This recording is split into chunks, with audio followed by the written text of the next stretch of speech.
প্রাকৃতি দিয়ে সৃষ্টি জঙ্গল, সবুজ গাছগাছালি, পাহাড়, ঝর্ণা, নদী, আর এর মাঝেই বসবাস করে কিছু পশু পাখি। এদের নিয়েই আমার এই কাল্পনিক গল্প। পাশের জঙ্গলে আসলাম খাবারের খোঁজে। সারা রাত ঘুরলাম, কোনোখানে খাবারের ব্যবস্থা করতে পারলাম না। না খেয়ে রাতটা কাটালাম। তারপরে আবার সিংহের গর্জন। সিংহ মামা, সিংহ দাদা আমাকে খুঁজছে। হয়তো ধরতে পারলে আমাকে সে কিছু একটা করবে। তাই এসে লুকালাম এই বনের মাঝে। নদীর পাড়ে কাশফুল, খুব সুন্দর আবহাওয়া, মন মুক্ত পরিবেশ, কি সুন্দর শীতল ঠান্ডা বাতাস, দক্ষিণা ফুলফুলি বাতাস মনটা জুড়িয়ে দেয়। যদিও পেটে ক্ষুধা, তারপরও ভালো লাগছে এই আবহাওয়ায়, এই পরিবেশে। তাই এখন আস্তে আস্তে সকাল হচ্ছে, বের হয়ে চলে যাবো নিজের এলাকায়। আর কখনো অন্যের মনে খাবারের খুঁজে আসবো না। এই বনে এসে আমি একটা জিনিস শিখতে পারলাম, এখানে সবার প্রতি সবার আন্তরিকতা আছে, এখানের পরিবেশ ভালো, সবাই সবাইকে ভালোবাসে, সবাই মিলেমিশে থাকে। মিলমিশ জিনিসটাই সবচাইতে বড়। এখানের যে রাজা সিংহ দাদা খুবই বদমেজাজি এবং রাগী, কিন্তু তারপরও তার একটা ভালো মন আছে, সবার সাথে মিলেমিশে থাকে এবং কাউকে কখনো বড় ছোট করে দেখে না, সবার প্রতি সমান বিচার করে।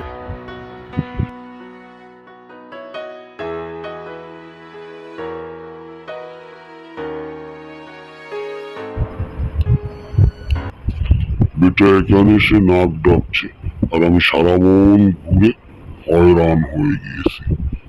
মনে হচ্ছে সারা রাত চুরি করছে, না জানি কার মায়ের কোল খালি করছে। মাটা হয়তো এখন এতক্ষণে পাগলের মতো ঘুরছে আর বাচ্চা খুঁজে বেড়াচ্ছে।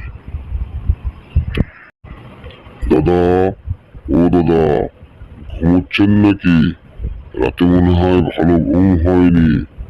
দাদা, ও দাদা, আপনার সাথে আমার একটু কথা আছে। আমি একটা বিচার নিয়ে এসেছি দাদা।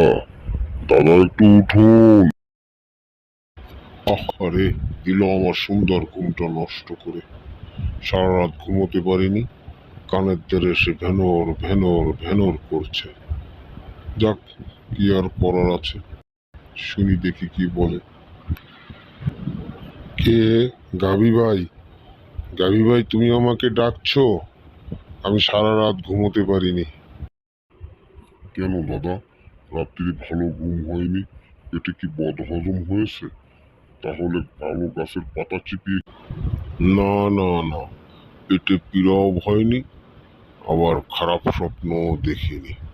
আমি একটা খবর পেয়েছি, পাশের বন থেকে একটা দুষ্ট বাঘ আমাদের বনে শিকারের জন্য এসেছে। তাই তাকে খুঁজতে বাহির হই। খুঁজতে থাকি সারা রাত, কোনোখানেই বেটার দেখা পাইনি।